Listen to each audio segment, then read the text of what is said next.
Exactly. No, we're already live. You better say hello. Hey. We're live. Hi, everybody. Come on in. Come on into the Song View. We ready for y'all today. Welcome, welcome, everybody. Sorry, I gotta be my own tech crew, so I had to get Instagram up.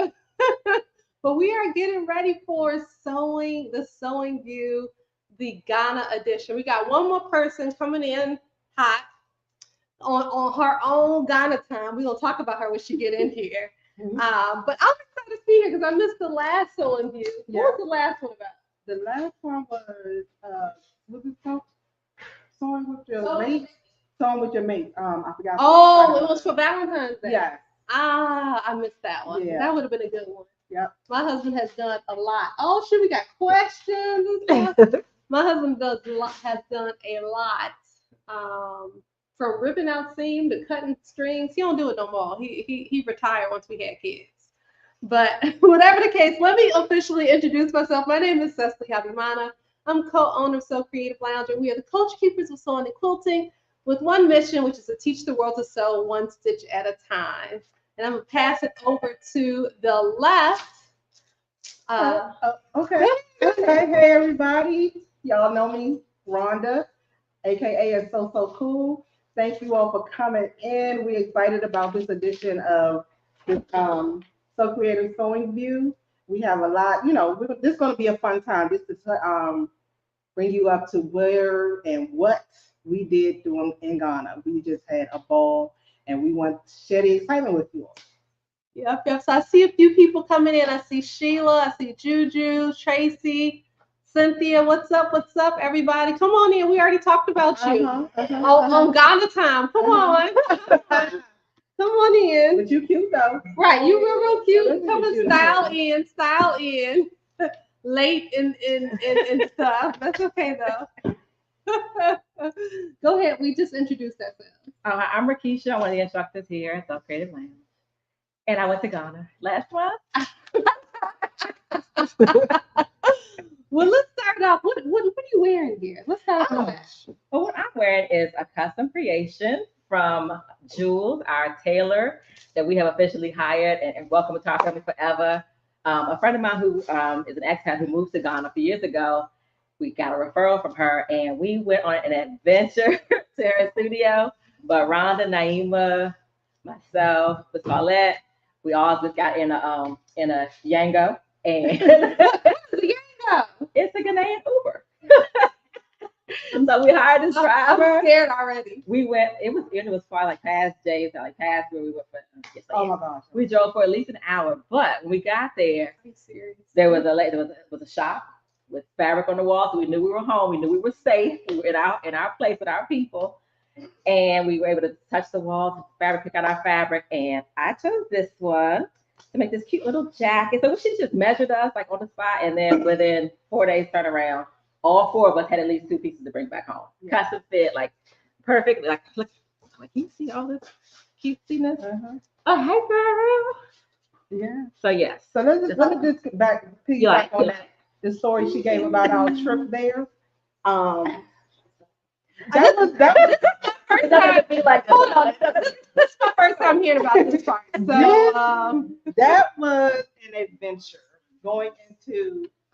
Oh my gosh! When I say we went into the ghetto of Ghana, it was scary to me. We was like, thank God we were with who we were, because he knew but if we would have gone, if we would have let him drop us off, we would have been still probably there in Ghana.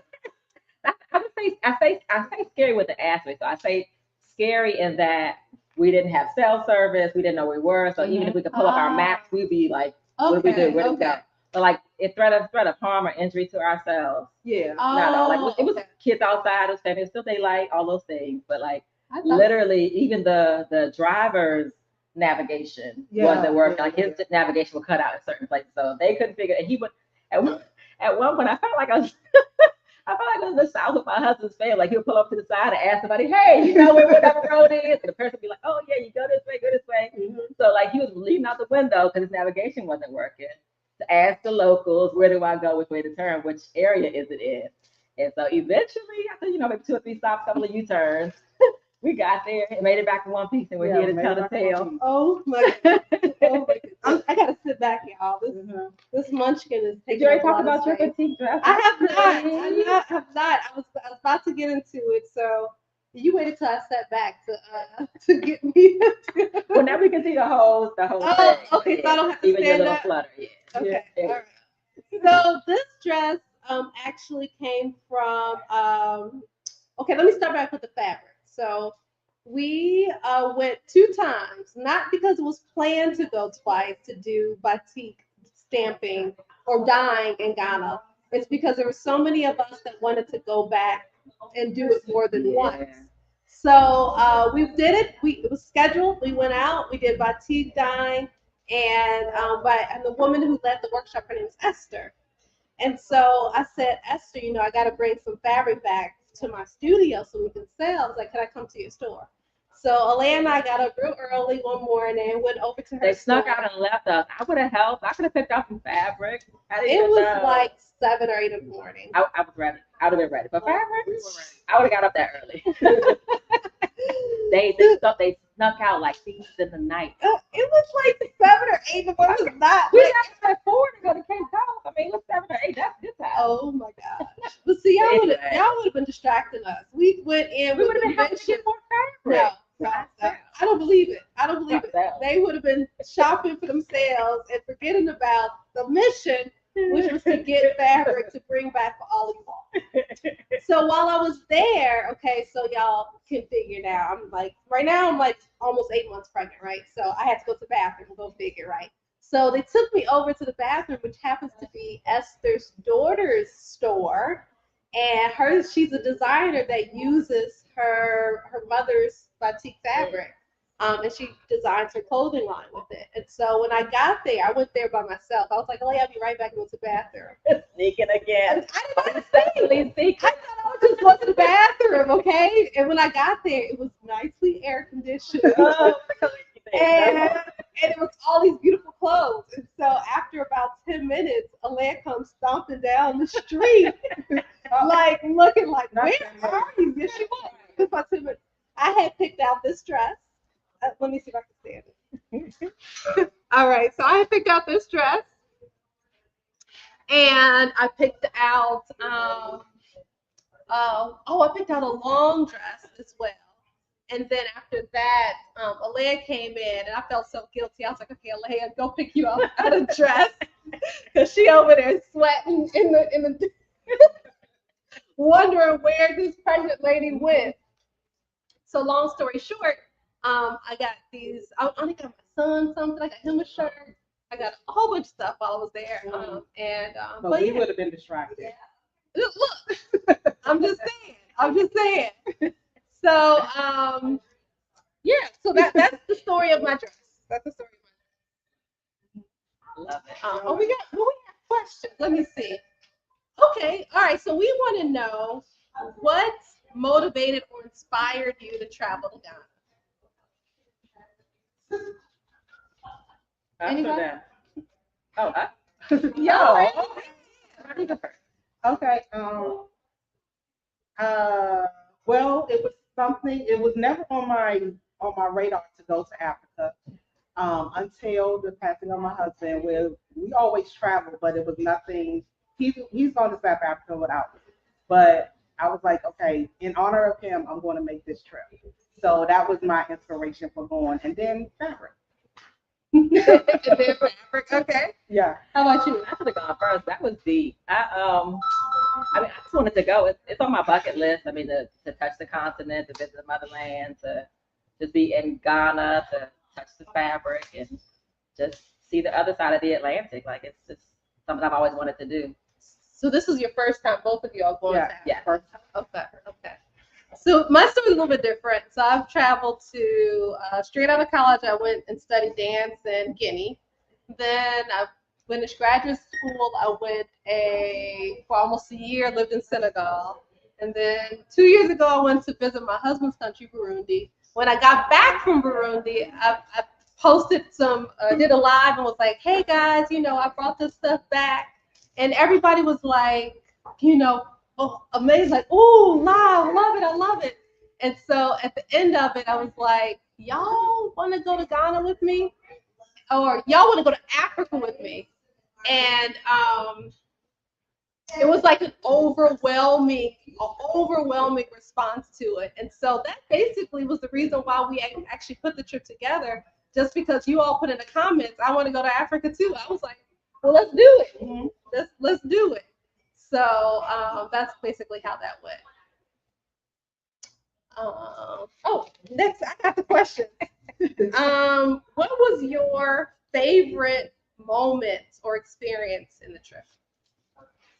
Ooh, Out of 9 days, it's hard to pick just right, one. it is. Because every day we did something different. I can do a top. Can I do a top two? Okay, top two. Top two. Okay, so goes without saying, hands down, just the fabric shopping alone. But not just the fabric shopping, but the batik stamping specifically. Like, you see it, you touch it, you feel it, but to actually like make it yourself, it was so much fun. It was so insightful. I guess because I'm a teacher, so I know that you learn it when you do it. And so now I feel like I can do this again. I feel like I know what it's about now that I've done it. So yeah, for sure the fabric and the batiking especially. But then also the naming ceremony was nice. That was like a connection. Like I feel like I don't really know the hundreds of some people that went with us, but like we're connected in having shared that moment. And I brought my naming ceremony stole. And so my day name is Abena. And my middle name, I guess, did they call it middle So name? you're giving your spirit name or you're giving It's Kesewa. Kesewa is I'll call it my spirit name. I'll go with that. But this was the stole that I got during my naming ceremony, which I thought was pretty amazing. And the cool thing about it was for me, I didn't get the. I didn't. Yours is like entrepreneurship business. Oh, very much connected to you. yes. Oh my gosh. How did I? Okay. Pioneer was something businessy related. For you. It was. Okay, I'm gonna come back to y'all. Okay, I'm gonna come back to you all. I gotta go look at my paper. I'm gonna blame it on pregnancy brain because it was in my head and I forgot it. But I could be making earlobes or lawns right now. Right. Got your energy invested up. Right. Got it. Yes. Oh my gosh, I can't believe I forgot. So I got to go back. I got to do my homework so I can get my my middle names. But it was so cool how just about everybody who I heard commenting that the given name matched something about them, which I thought was, I don't know how it happens, how it works, but it all was all added to the experience. Yeah. Sorry. But I also want to add that it was an extra special experience for me because I traveled with my parents. This was their second time going to Africa. The first time they came to Senegal, and then when I was there, and then this time they came with me to Ghana, and then my children came and my husband came. So it was a nice moment just to be able to have all these experiences with my immediate family and my extended family. I think for me, to piggyback it was great traveling with my coworkers. It was, I think they really made the trip. We had so much fun together. And then the other favorite part was meeting a lot of you ladies on the trip. I'm in the back here when we work, and I hear names, but I don't know faces. They're talking about people, but it was nice to put faces with names when we were there and hanging out with some of you ladies and talking to some of you ladies. So yeah, that was a favorite part for me, just getting to see faces with names. Yeah, and definitely connection. Yeah, connection. I think one of my favorite moments was going to the Kwame Nkrumah Museum. And it was specifically reading this quote by Kwame Nkrumah. I need to get the quote. But when I read the quote, it made me think of Martin Luther King. And then I went down a little bit further from that, and then it talked about the relationship that all of our freedom fighters had around basically fighting around the world. Okay, so we were here, we were fighting for our civil rights, right? This is the 60s, y'all. They were there fighting against same white people, different white people, but whatever the case, yes, the ancestors' cousins. But they were fighting against colonization. And so although I knew that colonization was happening, I'm thinking, it's been, I guess, 60 years now, because it's 60s. Yeah, so 60 years ago, it wasn't until I got there and really looked at that quote that made me realize that they were studying together, and just understanding that Martin Luther King was looking at the philosophies of Kwame Nkrumah, and all of them were kind of like, fighting the same fight, and really, just going after it for all of us so that we can have these moments today. So that was a big realization for me. You go. You can look at this paper too. I'm like, okay. Oh, were there any unexpected or surprising moments that you encountered while in Ghana? Unexpected or surprising? Unexpected. I didn't expect it to be as hot as it was. I was told that it was going to be hot, but not that it was literally here real cold. When it's real hot here, we be like, "That's Africa hot." It was literally that was what it meant. It was Africa hot. It was just no letting up from the hot. As soon as you step out the door, you literally sweating. So yeah, it was that was. I don't know how they do it, but they used to it. I think maybe for me, I'm thinking about like as an American, a native Washingtonian, kind of things that you learn in school, that you see on TV and the media of their perceptions of Africa, and like even people kind of maybe not to confuse it, but Africa as a continent versus Ghana as one country on this huge continent. Just seeing like being in the city, like when we were in Accra, there was traffic, there was commuters, there was all the things that we would see just in a different way. And like when we went out to where our tailor was, it was more suburban or rural, I guess it could be considered. So just being able to make connections, like real life connections, and there's just real life happening. I always noticed looking out for kids, like kids on field trips with us at Kwame Nkrumah. There were schools and like things that we like, how you said the parallels between Martin Luther King and Kwame Nkrumah. There were just parallels, things that they're doing there. We just happen to be doing them here in a different part of the country, a different part of the world rather, and just even seeing like the African print fabrics that we love so much, and as people wear them, just everyday clothes, like how we do, or some maybe fancier style, just all the things that kind of connect us to the people who are there. In the same way, doing the same things we do, just in a different way or a different place. Yeah. I thought that was really cool. So I think I don't know. I'm gonna just say this is one of my more memorable moments. I was actually on the bus, and we were passing by the University of Ghana. And so I want to say 22 years ago, I had a very close friend of mine who studied abroad in Ghana. And she went there for a whole year. And we went to elementary school. She's from Chicago and all those sorts of things. But whatever the case, she ended up coming back to the U.S. after she spent the whole year, and she had malaria. And so when she got back, she went to a hospital on the south side of Chicago. I'm not going to name no names, but it was not one of the best hospitals. And so she said, hey, I'm having these headaches or whatever. And they told her, oh, it should pass. They didn't really think of anything. If that doctor had taken another moment and really, looked to see where she came from, what was popular, what she could have been exposed to, they could have diagnosed her with having malaria. But long story short, she ended up dying from malaria simply because they just sent her home. So she spent that year in Ghana at the University of Ghana, and I was just I wish I had more time to just kind of walk around. Not that I would have been able to experience, but just being able to see it, just to see like where she spent that last year of her life. But she's the same one that she founded the dance group. I was inside dance ensemble at the same company that Lucina taught African dance. They were co-founders of the same group, and so Yeah, I just felt a slightly, I felt closer to her in that moment just by being on the bus and passing by that school. So that was my most memorable moment of the trip. So, okay. What aspects of Ghanaian culture, traditions, or lifestyle stood out to you the most? It was the hustle for me. Like the hustle, like literally, like on that main strip that we were on, like the pace that things were moving. So a couple of times, we were playing Frogger, trying to get from our hotel to that grocery store across the street, trying to duck and dodge out of traffic. Well, you all, could y'all walk across? Oh no, I was like, somebody gonna take me across that street.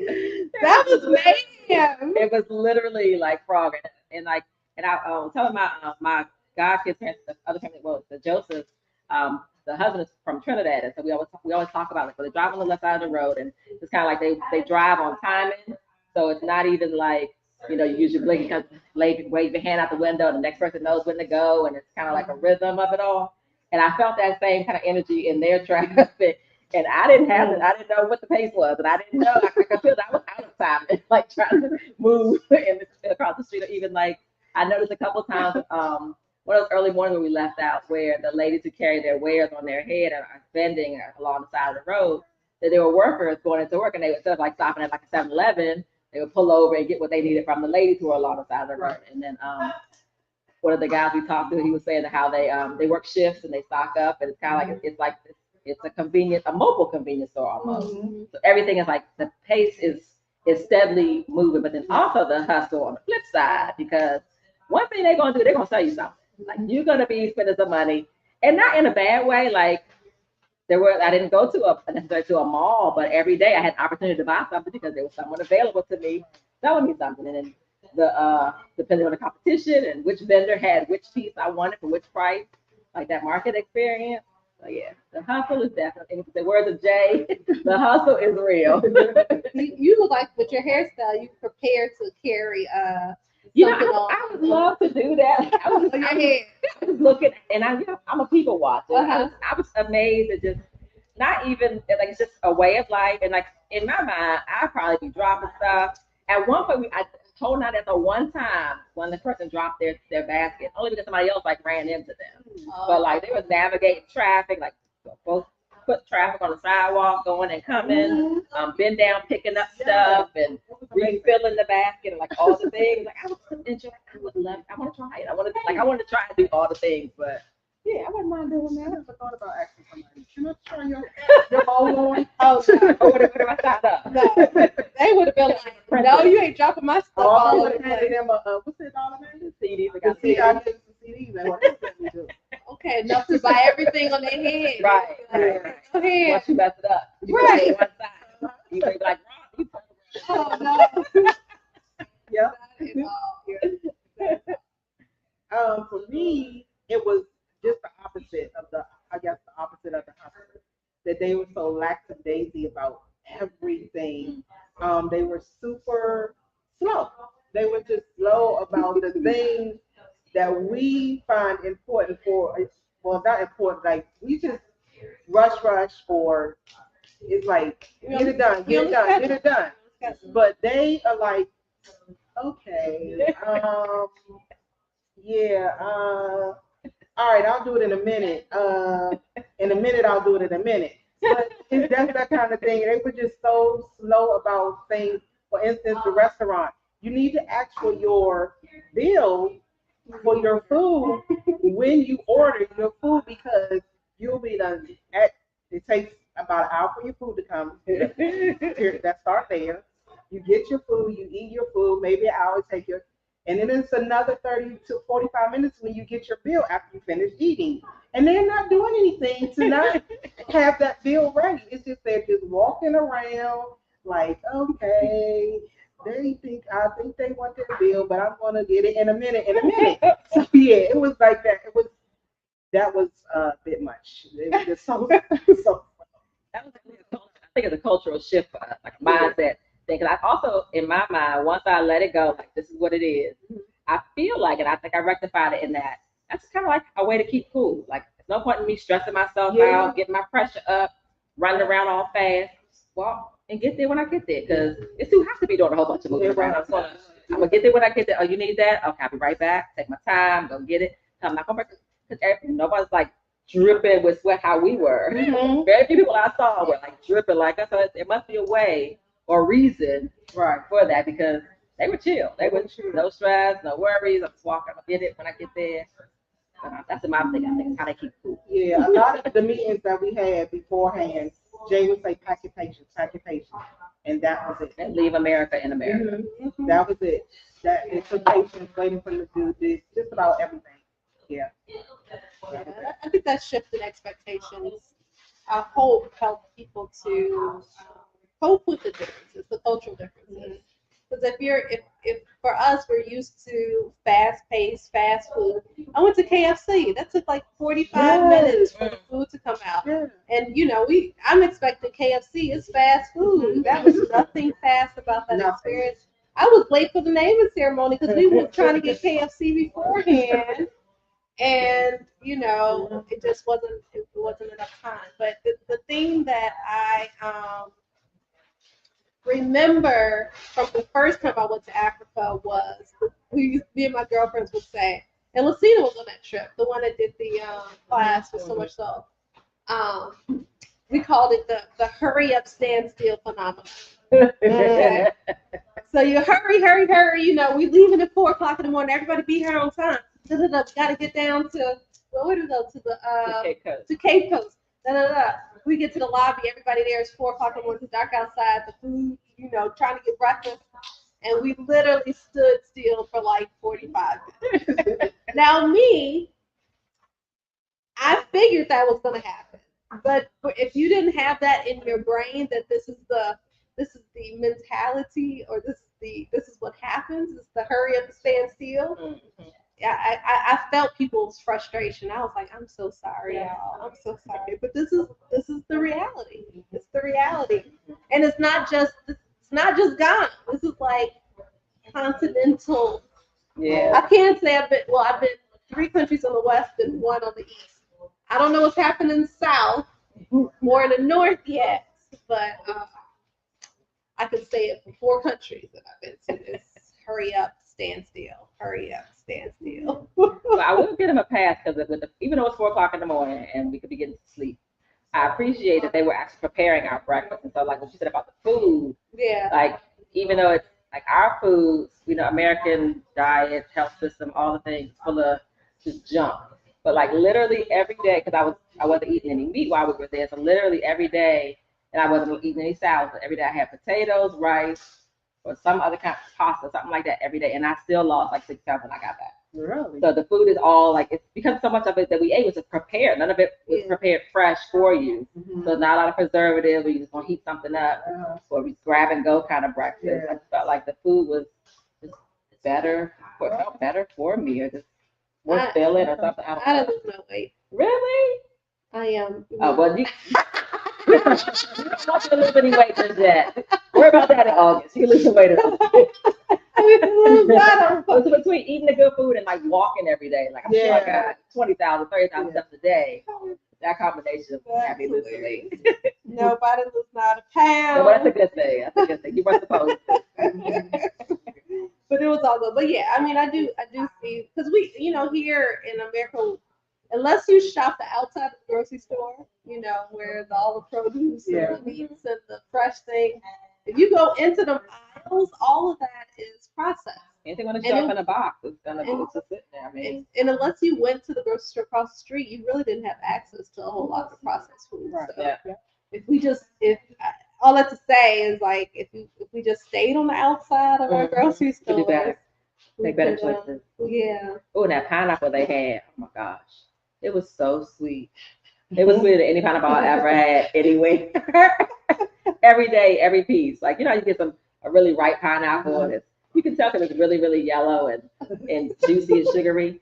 And this one was much more pale yellow. But every single piece was sweet, like sugary candy. Because it was real pineapple. That's it. With no preservatives. No preservatives, like chocolate, but anything to make it grow fast and grow big. Well, that, and it probably stays on the tree a lot longer. You know, because Ain't got shipping nowhere. It's right there. right. True. Yeah, that's Very true. It was delicious. I'll never forget that taste. It was so good. You're still thinking It was about so good. If I could live off of that, I would. My husband is I would call him an avocado connoisseur. So like when he goes home, he's like, "This is the best avocado ever." And I'm like, okay. So when I went to the grocery store, I was like, "All right, let me get this Ghanaian avocado." And I was like, "How is it?" He's like, "It's still better in Burundi." I'm like, avocado snob. Like, what's happening here? No, what's happening over here? What's she doing to my bag? Oh. But I'm going to show you. I'll show this on another live. I want to show you all some of the fabric that I made. I got two stories to tell y'all. One was the fight that me and my mother had over this piece of fabric because my dad started off with this fabric, okay? And it was supposed to be red. He's a Kappa man. He was like, "I want my fabric to be red." But for some reason, when he got it back, it's orange. So he was like, I want to go back so I can make some red fabric. Speaking of that, my dad has started a tie making business. He was like, "You think people would pay this amount of money to make ties out of the Ghanaian fabric that he did?" Nice. Okay. Anyways, I love it. My dad's been married 51 years. Why did he wait till his 51st year to decide that he want to learn how to sew? I like that now. Why not? Let him sew. That's hilarious. So back to the fabric. Me and my mom went back and we were like, had a plan on this fabric, and our plans, we're both artists. We're not, we were like this. She was like, "Well, I think we should get the same stamp." I was like, "Well, I think we should get the different stamp." Anyways, long story short, I was able to convince her to do part of it my way and part of it her way. So her way is in the center, my way was on the side, and then after that, I was like, "But I gotta show the people." That's the only reason why I was able to keep it. that was the story you told us to be sticking with. That's what I'm sticking with it. I have not. Have y'all cut any of the fabric you made? I'm scared. I don't know. You want to see mine? Yeah, let's see yours. Let's see yours. I didn't even think I'm gonna save the first one I made because that's obvious. But this one, of course, started out yellow, and then in my mind I was gonna do like some like yellow and orange or yellow and red or something. I forget whatever color I wanted to put on top of it. I mean, it wouldn't show very well, and so they ended up. This was started out as yellow, and they added orange to it, and this is what it came out. So I started out with the same Sankofa. And I wanted different size. I got small ones and a bit larger ones on the inside. And it kind of goes down in a repeating pattern with my border print. And then I want to give the surprise on the other side. Oh, you've been looking at all together. Surprise! What's in it? So this is the other half with a whole different print that's all over. But the guy who was there working, he helped me with this. This would have taken me forever. This is also towards the end. I was like, "Oh, wait, we gotta go." And I was like, "Okay, wait, I got one more piece I want to make." So he was stamping quick on this one. This is my second piece, and it's a little bit bigger, but my first piece, of course, y'all already know how much I'm in love with this. This right here, by far the highlight of my trip. Oh, Beverly said I should have let everybody know about the hurry up stand sale. Sorry. Isn't she pretty? Yes. I knew this was yours when it came out. I was like, the yellow girl. Yeah. It was a no-brainer, but then I'm scared to like, what would I even do? Like, what would I make with this? Can I just sit and look at it? And it's like a big piece. I can maybe cut it and hang something up, but like, I don't know what I would even do with it. I don't know. I think we all need to come and have like a Zoom meeting on just a plan. And we all still gonna sit there and talk about it because nobody's gonna cut. Everybody has to cut something. Oh no, I'm scared. We gotta cut it. We can't just let it be whole. It could be a okay. Well, it'll be a wrap. I just wrap it. Oh my gosh! You just gonna hem the raw edges. Or maybe wash it, let it fray. That'll be the fashion part of it all. Let's see. Okay, you got another one? That was your two? These are two I made. I got some that I bought. This is another one I made. This is the first one I made. And it was started off tan and then we dyed it blue. Yeah, symbol inside. This is the symbol that I adore so much. It's a symbol of excellence. It's also a name of a fabric, a woven fabric, and the it means he who does not know the real will buy the fake. That's the name of the fabric. So yeah, this is my symbol. I have a tattoo of this symbol, and no idea what I'm gonna make out of it. But It's I like love the denim look. That'd be pretty as like a flowy dress, like what you have almost like the hibiscus looking flowery. yeah. Flowy. Like an ivory? I know I need like 100 yards for ivory. Yeah. A short ivory? Or the Anita. Another Anita. Yeah, it makes it. Not quite enough for harmony. Oh, if I had like this color could in mix something between, in. yeah. That could be hot. I'm gonna wear my ivory tomorrow. I'm always thinking about what can I still wear. All Very right. nice. Very nice. And this is my last piece. This was funny though. So I brought all this fabric home. And don't even sew. I'm sorry, go ahead. No. This was a nice 6-year piece. I had brought all this fabric home, brought it back, and I didn't actually look in the bags. Ooh. And then all of a sudden, I see this woman behind the screen holding my fabric like she was about to buy it. And I'm like, man, I stamped this fabric myself. I don't even know how it got into the pile to be sold, but Like yeah, 100 fabrics to pick from, and she picked the one I made. You had stamped all of these all the way across. Yeah. Wow. So I got 2 3 yards in? designs, 2 yards per. 2 yards per. And this one was just circles, and then afterwards we just splattered wax all over it. And it was fun. It was fun. Yeah, the splatter was my favorite part. Yeah. And I have to tell my guy that liked to splatter, he liked to splatter a lot. I was like, please, me and my mom was like, don't splatter too much because you mess up the design. You know, me and my mom are very particular about it. Yeah, we see now. But yeah, like, hold on, that's my favorite. This is not in the. They had taken pictures of it. I was like, no. Oh, to post it on the website? You were like, no. Oh, for real? Yes, she had picked up 101 pieces of fabric to choose from. And this is the one that she said. the brown one. That first batch you bought to sell, I had to fight Mark on the live to buy the brown ones. The brown ones are popular. Oh my Mark was God. in the chat, and I was like, nope, it's gone already. Number 11, whatever. Oh. I got it. It's gone. But you guys, if you did not come, we still do have Ghana Batiks on our website. So you all can shop that section. Just type in Ghana, you'll see the Batiks. And what I loved about it is being able to meet Esther.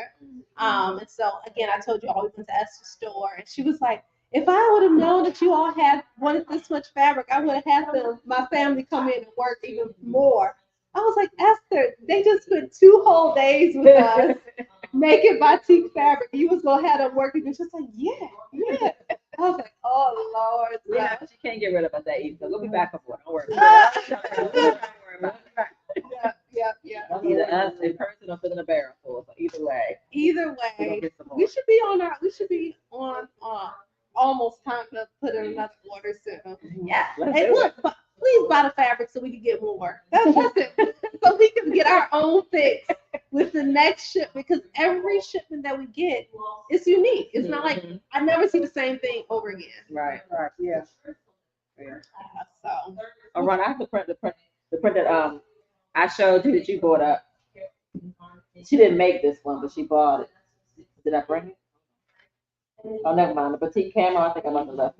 You what? It was a camo batik that we found at a store that we went to. Oh, no, never mind. I don't have it.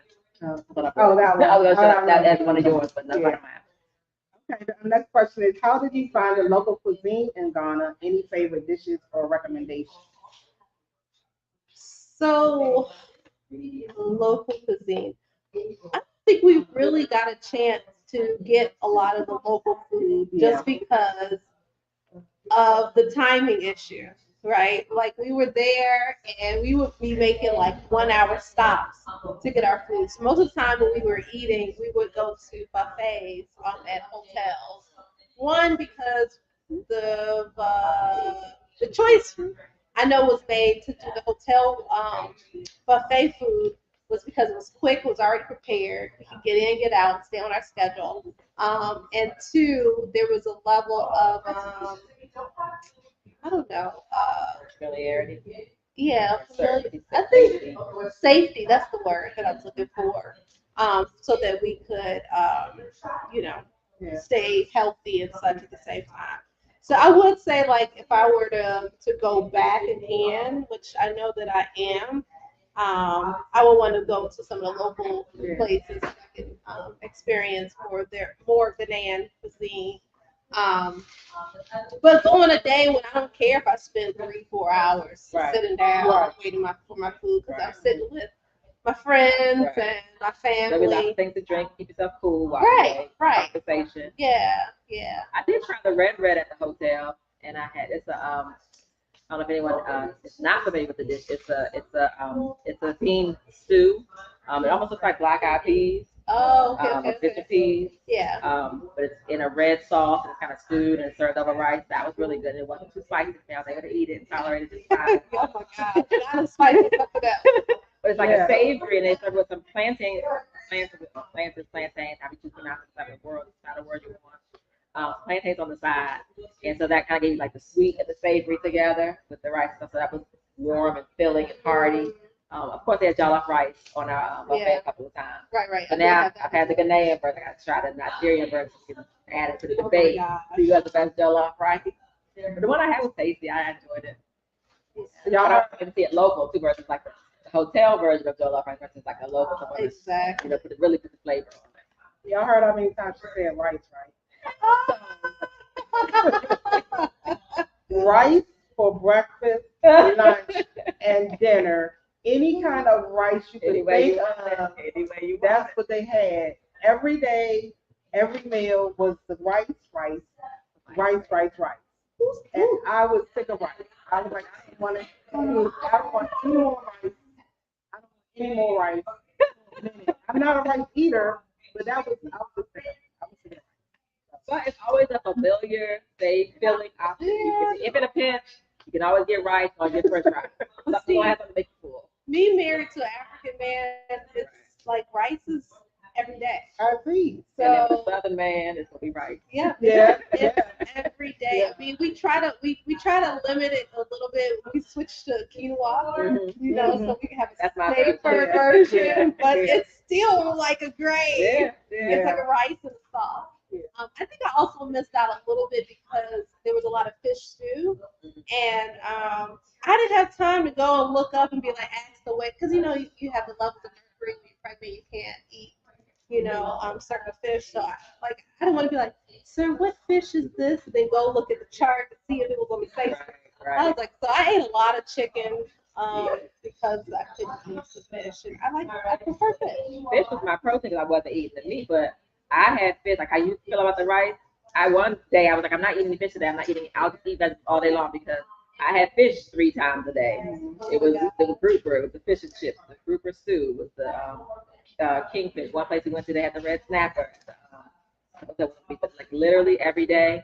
Every day I had grouper, and then I'll have another fish for at least one more meal every single day. I should have looked up the common ones, but it was just a lot. Trying to deal with grouper my for sure. That was one of theirs. That Deal they with- go to. trying to deal with my daughter who only eats pasta every day, and so making sure she had her pasta. It was Yeah, a the lot. fish was. I didn't eat a lot of the fish because a lot of the fish they had the heads in the. I wasn't doing the fish because I saw heads with the fish. I was like, the first time. The technique around it, you can do it. It's okay. No, the first time we were there, I think it was they had a fish I ordered off the menu, and I ordered a fish, and it came with the head. I almost lost it. I was like, cut it off, hide it under the napkin or something. I couldn't. No. That's not doing. You still enjoy your dish. It's fine. Yeah, it was good though. Uh-huh. But the head just messed me up. Especially because these just said that like they're gonna die. If they don't get rice every day. Exactly. That's like that's our, like rice and a sauce, rice beans, rice a meat stew, Rice, rice chicken. chicken. Like, Yeah. okay. That's true. All right, I think we got time for one. Oh, and a couple more. Okay. Did you have the opportunity to engage in local communities or participate in any cultural activity? I think it was all kind of like Yeah. cultural connection. I think the drum circle counts. Yeah. Yeah. So we went to the market, a market one day, and at the arrival, or like at the neck or the opening of the space, there were the drum circles. So there were drummers who were teaching us how to drum. And so it was really, it was funny how we kind of sat around. We were getting into these things, got our lessons, and then we kind of drummed together. There was a chicken that came across my videos. I was recording my drum lessons. I guess they liked the music we were playing. But it's also funny because it was like a welcoming kind of thing. We kind of connected, again, connection, community, all the things. But then after the drum circle was over, we turned around and all the vendors were behind us waiting. Like, come to my shop, come to my shop, come to my shop. So I was like, we're jumping like, hey, y'all, they're here. So the bus pulls up. That was one number one. So we all single file, go sit at our drums, and we're all into the, oh, okay. That's the one. I think I like her. I'm gonna get her. Yeah, she like she's gonna buy some stuff to get her. And so we're all into the drums. So if we're looking at the camera, our instructors where you all are as the audience. Rhonda, Dr. Rhonda, and I, we're drumming, getting our lesson. And behind us, like behind this wall, is the market of the vending. The market where the vendors are. It's rows. It's almost like a flea market with rows and rows of vendors, each in a little like cubby, selling whatever they were selling. And so we're looking at our instructor straight ahead and getting into the lesson and everything, having a good time, laughing with our friends beside us and all the things that are about 15, 20 minutes later, like, okay, so if you wanted to buy the drum, the djembe, you can, it's this size, this size, this size. So if you got it to your drum, you can buy that as a souvenir. And I was okay, thank you so much. Hope you enjoyed your lesson. And as they dismiss us, literally turn around and each one of us paired up. Like I played basketball in high school. I was like, when you like pick it up, I got her, I'm gonna check her, I'm gonna check her. Everybody was matched up to somebody. So that was funny. But it was a good experience. It was fun. Yeah. Local When I was connection. sitting there, the guy behind me, he fanned me the whole time. The whole time I was sitting there. I was like, I got you, Rev. You want me to fan? You want to fan? He fanned me the whole time. Did you buy something from him? No. Now you know. Oh, that's amazing. No, He offered you that because you was high. I know, but I listened to what Paul said. He was like, "Don't tell him your name." That was when he said, "Don't tell him." Thank you. Oh, Okay, sorry. He said, "Don't tell him your name." So I was like, "What is your name, young lady? What is your name?" So I'm like, "I'm doing what they told me to do. Don't, engage too much with them." But yeah, you paid me the whole time. So I was good. You supposed to pay him for his fan. Well, Go look at his store. but as soon as somebody see you putting out some money, then they will warn you. So I was like, let me just chill. I did have to tell people because I didn't go through the markets too much because of being pregnant and stuff, and I was like, I can't do the heat, the people, and all that. But when I did go through, I think I was with you guys. I had to stop. Like, stop. If you want us to buy something from you need to give us some space so we can look around. Otherwise, we're going to leave. I had to do my slow. That's my mama Fia talk. It's slow and clear, explicit. If you want us to buy something. But I feel like the nature of the space, because it was literally like a hallway, or like I think of the flea market like in New Jersey and Baltimore, like on either side of you there's vendors. So if we're standing in a space even between two shops, there's 4 vendors around you. And they all are vying for your attention and your business. Face. Like literally, I had to stop like you. I had to stop like. But they don't really make a shutdown. It was just too much. It was too much. Right in your face. Like, COVID not that far away, y'all. Move. It was crazy. So do y'all have any other African countries on your bucket list? All of them. All of them. All of them. All that are safe for us to travel to as an American. Because I feel like, we kind of get a bad rap as Americans. We don't always make good choices for everybody, and everybody doesn't agree with what we make as Americans. But wherever I can travel to safely and reasonably, affordably, right, I want to go. I want to see it all. Yeah. You too, Ron? Yeah, I want to say I definitely want to try to go to South Africa. Won't be on this trip when we go. By the way, we're going to South Africa in October. So if anybody want to hop on the bandwagon for South Africa, yeah, we're doing that. in October, but I won't be making a trip. But I do want to do South Africa. Yeah. Genevieve saying she wants to go to Senegal, and Khadija shouting out to Gambia. So yeah, okay, so I don't think the link is working for if you type in South Africa. So we had the issue yesterday. But still, type South Africa in the chat. We'll go back afterwards and send you the right link so that you can register for the info session, which is coming up May 9th, right? Is that the date? May 9th at, I think it's at 7 o'clock. On Facebook, I think travel works. Travel? On Facebook. But I don't, it's the right link though, because she just made a new, yeah. Yeah. So just type South Africa. We'll come back and drop that link for you guys so you can register. But yeah, we're going in November. Oh no, October. We're expecting somewhere about 10, 15, maybe 15 to 20 people. And I think it's gonna be fun. We are most familiar with West Africa, with West African culture, but South Africa has its own fabric. It's one fabric called shwe shwe that's very popular there. But you can still shop the same Ankara fabrics. There's lots of beautiful work by South African designers. One of them, his name is Poppy, and he came and did a residency with us here at So Creative Lounge twice, actually. So I'd love for us to be able to go to visit his shop while we're there. He has built he has a store that he sells his clothing line from. It's called oh my gosh, what is the name? This called? Thank you. I was like urban.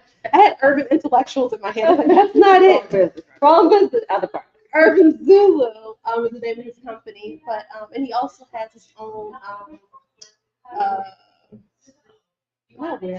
where he makes his own patterns and his own clothing line. So I'd love to do that. But yeah, South Africa, come to the info section. You want some more info about that. And then in general, I saw some Genevieve put Senegal in it. But where else do y'all want to go? Because I'm only planning trips because y'all want to go. That's it. There's no point of us planning anything else. Y'all let us know what you want to do because clearly she want to go see the whole continent. Yeah. Okay. Rhonda, what did you say? South Africa. She said South Africa, so we're gonna have to go back to South Africa. I want Egypt, Morocco, Nigeria, even. I was forward to Egypt. I wish we would, yeah. that was on the agenda, but we had to cancel because of what's going on in the world. But yeah. We'll come back to it. I gotta see the pyramids. Yeah, that's on my bucket list. I gotta go to Ethiopia because my dad's gonna hook me up with. I did go to family. Ethiopia. You did? No, it was, but okay. Our layover was in Ethiopia. Oh, well, I've been to Togo then. So that's on my list. I've been to Togo and Ghana.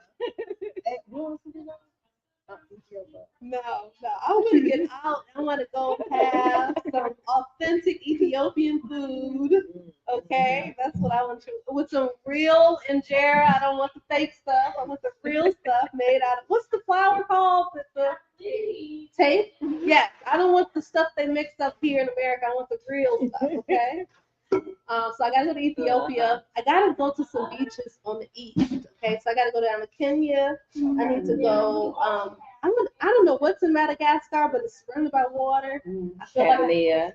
My coworker went to Tanzania for her birthday is on New Year's Day, so she always travels somewhere and brings in the new year wherever she is. The last year she went to Tanzania and Zanzibar, and her picture, like the scenery, everything, just amazing. Yeah. And then, even I went to Burundi's next to Rwanda, but we didn't get a chance to go to Rwanda. Mostly because of transportation, because a lot of times, okay, so Africa has a transportation issue, if y'all don't know, okay? So a lot of times if you're trying to travel intercontinental, like within the continent, you got to fly through Ethiopia because Ethiopia has a large airway. You may have to travel all the way up to Europe to come back down to another African country. So a lot of things like that. But if they ever get their transportation issues together, you can literally country hop but it's hard to do that. I love that. 'Cause when I was in Burundi, the only way for me to get to South Africa was for me to go back up to Ethiopia to go down to South Africa. And I was like, oh no, I'm not doing that. That's another day of travel. I know. Yeah. That's why it took us 24 hours to get home. Mm. Because we had to go up to come back. 24 hours. It took us 24 hours. Where did y'all fly? How did y'all? We'll get our first layover. On the way back, they had 2 layovers. Yeah, what was Yeah. Ethiopia and it was in Europe. I can't remember when we went to Europe. Yeah. Okay, so let me tell you something. Is this the end? Okay, Yeah. this is the end. This is my last closeout for y'all. My first trip was Guinea, right? And I was flying by myself. I flew from, I don't know where I was. It was either Chicago or DC. Then I flew up to Belgium. Then I flew to Senegal. When I got to Senegal, I was like, oh, Africa looks good, yo. Oh, yeah, it's all developed. They touched down in Conakry, Guinea. I was like, where am I? But 2 things that I learned from that trip. One, I learned I need to know another language because once we got to Senegal, the language flipped. They weren't talking in English no more. And the other thing was pay the extra money, get the direct flight. Yeah. That Because part. those layovers, just it's a lot. Yeah.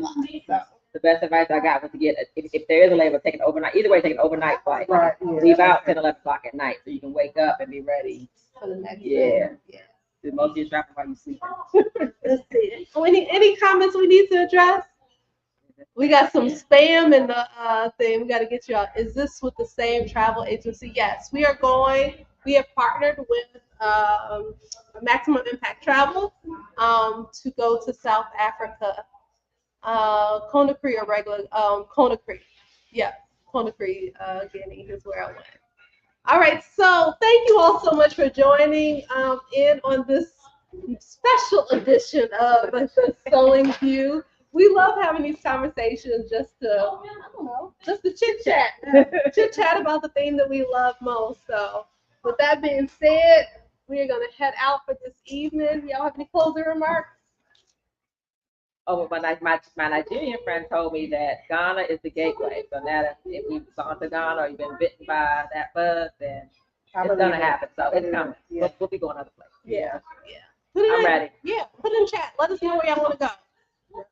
And we are game. I just gotta do a little something in a couple months, you know. A little something. And then we can plan on the next one. All right. Thank you all so much. Have a wonderful day. I'll talk to y'all soon. Bye. See y'all next time.